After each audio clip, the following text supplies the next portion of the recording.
All right, so we got most of the driveway plowed. It's still snowing pretty good in our winter wonderland.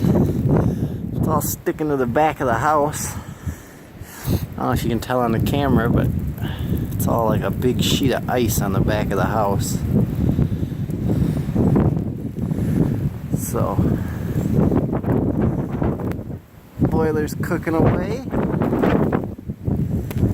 Still can't see very far, maybe 100 yards. When it's white out. So, it's a pretty crazy day. I have to say, for the first snowstorm of the year, it definitely came on strong.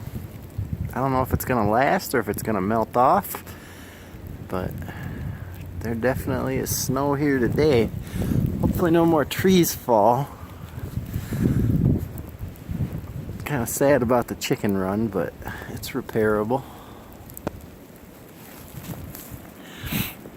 So follow along with our videos. There should be a circle with the picture of our channel on it. Go ahead and click that and subscribe if you'd like.